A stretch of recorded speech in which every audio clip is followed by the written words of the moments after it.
एक समय की बात है, पार्वती माता जी शिव शंकर जी के साथ बैठे हुए थे। तो पार्वती माता जी के मन में एक प्रश्न आया और वह उन्हें बहुत ही व्याकुल करने लगा।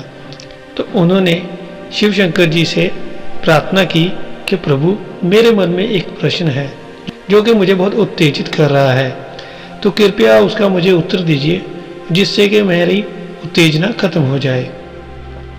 तो शिव जी ने उनसे बोला, बताओ पार्वती, तुम्हारे मन में कौन सा प्रश्न है, मैं उसका भी उत्तर देता हूँ। तो पार्वती माता जी ने पूछा कि मनुष्य अपनी किस्मत को कैसे बदल सकता है, अपने भाग्य को कैसे बदल सकता है। उसकी किस्मत में, उसके भाग्य में बहुत सारे दुख हैं, तकलीफ़ें हैं, रुकावटें हैं। वो उनसे कैसे बचे, उनको कैसे कम करे और कैसे अपने आने वाले भाग्य में वह खुशी से और आराम से रह सके, कैसे उसके आने वाले भविष्य में सब कुछ सही हो, मुसीबतें भी ना हो और उसके घर में और उसके जीवन में खुशहाली रहे। तो शिव शंकर जी ने पार्वती माता से कहा, तुमने बहुत ही अच्छा प्रश्न किया है। मैं तुम्हें इसका समाधान एक कहानी के माध्यम से बताऊंगा। अगर तुम ये कहानी ध्यान से सुनोगी तो तुम्हारे अंदर उठ रहे सारे ही प्रश्नों का उत्तर तुम्हें मिल जाएगा, अगर तुम कहानी ध्यान से सुनोगी तो पार्वती माता जी ने कहा, ठीक है प्रभु, मैं ध्यान से सुनूंगी, आप मुझे बताइए। तो शिव शंकर जी ने कहा, एक बार की बात है, विष्णु भगवान और पार्वती माता जी पृथ्वी का भ्रमण कर रहे थे। वह एक साधु संत के रूप में वहाँ पर घूम रहे थे। जैसे ही वो भ्रमण कर रहे थे, एक जंगल की तरफ से गुजर रहे थे, तो उन्होंने देखा वहाँ पर एक व्यक्ति अपनी पत्नी के साथ जंगल में था और वह बहुत ही परेशान था और रो रहा था। तो लक्ष्मी माता जी ने कहा, देखिए विष्णु जी, जंगल में कोई है और वो बहुत ही दुखी है, वह रो रहा है। तो विष्णु महाराज जी वहाँ पर उसके पास गए और उससे पूछा कि तुम कौन हो और तुम यहाँ पर क्या कर रहे हो और तुम रो क्यों रहे हो। तब वह व्यक्ति बोलने लगा, हे संत, हे महात्मा, मैं यहीं पास के गांव में रहता हूँ, मैं बहुत ही दुखी हूँ। तो विष्णु जी ने पूछा, तुम दुखी क्यों हो, क्या कारण है तुम्हारे दुखी होने का। तो उसने बताया कि मैं किसी भी काम का नहीं हूँ, मेरा तो जीवन व्यर्थ है, मैं कोई भी काम करता हूँ उसमें नुकसान ही नुकसान होता है। मेरे घर वाले, मेरे मित्र मुझे ताने मारते हैं, वो वह कहते हैं कि तुम तो जीने के लायक ही नहीं हो, तुम अगर मर जाओ तभी सही है। तो प्रभु, मैं बहुत ही निराशा में डूबा हुआ हूँ, मेरा तो दिल कर रहा है कि मैं अपने जीवन को यहीं पे समाप्त कर दूँ। तो विष्णु जी ने पूछा कि तुम्हारा दुखी होने का कारण क्या है, कि वह तुम्हें, तुम्हारे मित्र या तुम्हें घर वाले तुम्हें ताना दे रहे हैं, तुम्हें बुरा बोल रहे हैं, या कोई और कारण है। तो वह व्यक्ति बोलता है, प्रभु, मेरे घर में खुशहाली कैसे आए, मेरे पास ना कोई धन है, ना कोई घर है और ना ही मेरा परिवार मुझे मदद करता है, मेरे मित्र भी मुझे मदद नहीं करते हैं। कि प्रभु, मैं एक किसान था, मैंने सारी की सारी फसल बोई, पर जब फसल काटने की बारी आती है, जहाँ तो सूखा पड़ जाता है, जहाँ फिर बहुत ज़्यादा बारिश हो जाती है, जिससे सारी की सारी मेरी फसल खराब हो जाती है। उसके बाद मैंने निर्णय किया कि मैं अपना व्यापार करूँगा। तो मेरे पास तो किसी भी तरह का धन नहीं था, तो मैंने अपनी पत्नी के जितने भी जेवर थे वो लेकर बेचकर उनसे अपना कारोबार शुरू किया, और उस कारोबार में भी मुझे नुकसान ही हुआ, मुझे मुनाफा ही नहीं हुआ। थोड़े दिन तो मेरे घर वाले भी मेरी मदद कर रहे थे, लेकिन जैसे ही मुझे व्यापार में घाटा होना शुरू हुआ तो वह भी मुझे ताने मारने लगे और मुझे कहने लगे कि तुम घर से निकल जाओ, हमारे पास तुम्हारे लिए कुछ भी नहीं है। तो प्रभु, मैं क्या करूं। मेरा एक मित्र था जिसने मेरे साथ ही व्यापार शुरू किया था, आज वह अच्छा व्यापारी है, उसके पास धन दौलत सब कुछ है, अपना घर भी है और उसके घर वाले भी उसकी इज्जत करते हैं। वह मेरे घर आकर मुझे अपनी सफलता की कहानियाँ सुनाता है कि जो भी काम किया है, जो भी रुकावटें आई थी वो भी मुझे बताता है और मुझे जलाता है। तो प्रभु, मैं क्या करूं, मुझे तो कुछ समझ में नहीं आ रहा। तो भगवान विष्णु जी ने उसे कहा, पहली बात मैं तुमसे पूछना चाहता हूं कि तुम्हें मित्र की सफलता का दुख है कि तुम्हें अपने व्यापार में घाटे का दुख है, बस मुझे पहले ये बताओ। फिर वह आदमी बोलने लगा कि प्रभु, मुझे ज़्यादा दुख तो अपने मित्र की सफलता का है, क्योंकि वह जब भी आता है अपनी सफलता के किस्से सुनाता है तो मुझे बहुत ही दुख होता है, और मेरे परिवार वाले भी मुझे ताने मारते हैं कि अपने दोस्त से कुछ सीखो, देखो वो कुछ कर रहा है और कितना खुशी है और कितना धन है उसके पास, और तुम हो कि सारे के सारा धन ऐसे ही बर्बाद किए जा रहे हो। तो विष्णु जी ने उसे कहा, तो तुम खुद पर निर्भर नहीं हो, तुम अपने दोस्त पर निर्भर हो। अगर तुम्हारा दोस्त चाहे तो तुम्हें खुश कर सकता है, और अगर तुम्हारा दोस्त ही चाहे तो तुम्हें नाराज कर सकता है। तो तुम खुद कुछ नहीं कर सकते। वह अगर सफल है तो वह अगर अपनी कहानियों का, तो वह अपने जीवन की संघर्ष की गाथा तुम्हें बता रहा है, तो तुम्हें उससे कुछ सीखना चाहिए।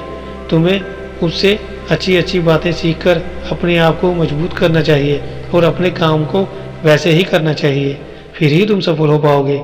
जब प्रभु जी ने थोड़ा गुस्से से ये बात कही और वहाँ से वो जाने लगे, तो उस व्यापारी ने प्रभु को रोक लिया। बोले, हे महात्मा रुकिए, मुझे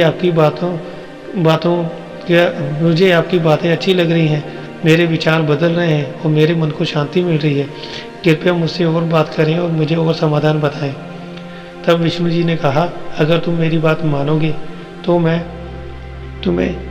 तुम्हें सारे दुखों का निवारण बताऊंगा, और अगर तुम मेरी बात नहीं मानोगे तो मैं जा रहा हूँ। उस व्यक्ति ने पाँव पकड़े और बोले, हे महात्मा, अब मुझे बताइए, मैं आपकी सारी बातें सुनूंगा और उन पर अमल करूंगा। तो विष्णु जी ने कहा, तुम्हें हमेशा खुद पर भरोसा करना चाहिए। अगर तुम्हारा मित्र तुम्हें वहाँ पर आकर अपनी सफलता की कहानी सुना रहा है, अपने जीवन का संघर्ष बता रहा है, तो तुम्हें उससे सीखना चाहिए। अपने व्यापार में तुम्हें वैसी गलतियाँ नहीं करनी है जो उसने की थी। गलतियाँ करने के बावजूद भी एक अच्छा व्यापारी बना और उसने किसी तरह जो घाटा था उसे पूरा किया। तुम्हें भी वैसी ही कथा सुनकर अपने जीवन में वह सारे निर्णय अच्छे से लेने चाहिए जिससे तुम्हें नुकसान ना हो। और तुम्हें अपने घर वालों के ऊपर भी बहुत क्रोध आ रहा है कि वह तुम्हारा साथ नहीं दे रहे, और जब हम उससे किसी भी तरह की उपेक्षा नहीं रखेंगे, किसी से भी ऐसा विचार नहीं रखेंगे कि वह मेरी मदद करे, या मैं ये तभी करूँगा अगर वो मेरी प्रशंसा करे, तो हमें ऐसे विचार मन में कभी नहीं लाने हैं। हमें बस वही काम करना है जिससे कर हमें खुशी मिलती है। अगर हम किसी को कोई दान दे रहे हैं, अगर हम किसी के लिए कुछ कर रहे हैं, तो वह हम किसी के लिए नहीं, सिर्फ अपने लिए कर। अगर हम वह अपने लिए कर रहे हैं तो उससे हमारे मन को खुशी और शांति मिल रही है, इसी से हमारा मन प्रसन्न होता है। अगर मैं अपने बच्चों को कुछ खाने के लिए दे रहा हूँ तो उससे मुझे खुशी मिलती है कि मेरे बच्चों का पेट भर गया है। उसमें मैं ये नहीं कह रहा कि वो हमारी प्रशंसा करें कि पापा आपने हमें खाना खिलाया इसलिए धन्यवाद। तो इसलिए हमें कोई भी काम ऐसा नहीं करना है जिससे कोई हमारी प्रशंसा करे, हमें सिर्फ वो काम करना है जिससे हमें खुशी मिल रही हो। तो वह आदमी प्रभु की बातें सुनकर बहुत ही खुश हुआ और उसने निर्णय किया कि वह अभी दोबारा से मेहनत करेगा और लगन लगाकर सारा काम करेगा। उसने विष्णु जी का धन्यवाद किया। तब विष्णु जी ने उसे एक डिबिया दी और बोले, ये डिबिया तुम तब खोलना जब तुम्हारा जीवन खत्म होने वाला हो। तुम्हें लगे अब मेरा जीवन खत्म है, दुखों का पहाड़ मुझ पर पड़ गया है, मुझसे कुछ नहीं हो पा रहा, मैं अपने जीवन का अंत कर लूँगा क्योंकि मुझे कोई भी रास्ता नहीं दिखाई दे रहा। अगर ये डिबिया तुम तब खोलोगे तो तुम्हारे जितने भी दुख होंगे सारे के सारे दूर हो जाएंगे, और अगर तुमने ये डिबिया पहले खोल ली तो इसके अंदर का सारा ज्ञान गायब हो जाएगा और तुम्हें कुछ नहीं मिलेगा। तो उसने प्रभु को प्रणाम किया और उनसे वादा किया कि जब उसके जीवन में कोई भी रास्ता नहीं रहेगा वह तभी इस डिबिया को खोलेगा। तो वह आदमी फिर से मन लगाकर अपना व्यापार करना शुरू कर दिया और उसने उसमें काफ़ी तरक्की की। अब उसके घर पे सारी खुशहाली थी, हर एक चीज़ थी, उसका अपना घर था, धन दौलत थी, बच्चे थे, बीवी थी, तो वह बहुत ही सुखी था। ऐसे ही कुछ साल बीतते गए और उसका जो मित्र था वो भी वैसा ही व्यापारी था, लेकिन वह उससे भी बड़ा व्यापारी बन गया था। तो नगर में सबसे बड़ा व्यापारी सिर्फ वही था। कुछ समय के बाद पास वाले देश के राजा ने उनके देश पर हमला कर दिया। हमले के बाद जो सैनिक थे उन्होंने उस व्यापारी के घर का जितना भी धन दौलत थी वो सारी की सारी लूट ली, उसके घर को जला दिया और वह व्यापारी फिर से एक बार बेघर हो गया। उसके पास खाने पीने के लिए भी कुछ नहीं था, रहने के लिए घर नहीं था, वह फिर से जंगलों में भटक रहा था।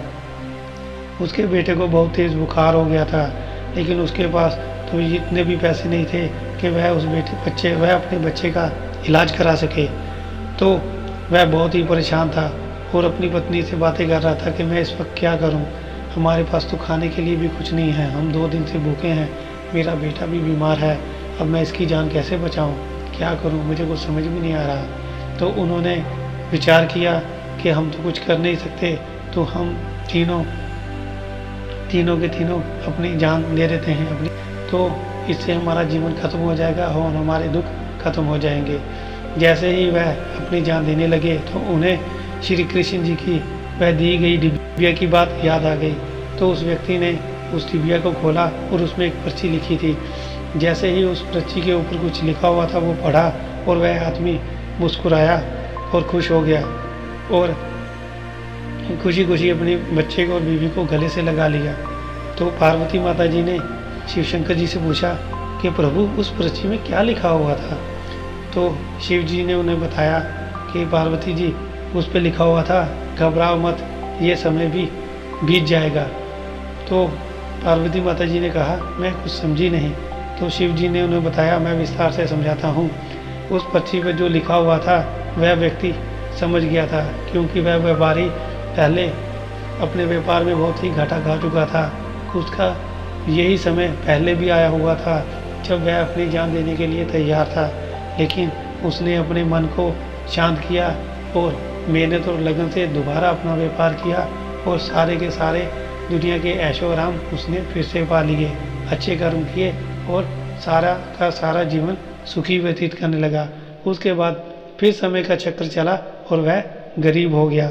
वह समझ गया था कि समय हमेशा एक जगह नहीं रहता, वह चलता रहता है और उसे पता था कि वह दोबारा फिर से मेहनत करेगा तो वह फिर से कामयाब हो जाएगा और अपने घर में फिर से खुशहाली ला सकता है। तो इसी तरह उस व्यक्ति ने फिर से अपनी मेहनत करनी शुरू की, नगर में जाके थोड़ा थोड़ा व्यापार करना शुरू किया और वह उस नगर का फिर से सबसे बड़ा व्यापारी बन गया। दोस्तों, यही कहानी की कथा है कि अगर आप मेहनत करेंगे और समय के साथ चलेंगे तो आपको ये समय पता लग जाएगा कि समय किसी के लिए नहीं रुकता, समय बदलता रहता है, अच्छे दिन भी आएंगे और बुरे दिन भी आएंगे। दोस्तों, अगर आपको ये कहानी अच्छी लगे तो लाइक और सब्सक्राइब ज़रूर करिएगा। जय श्री कृष्ण।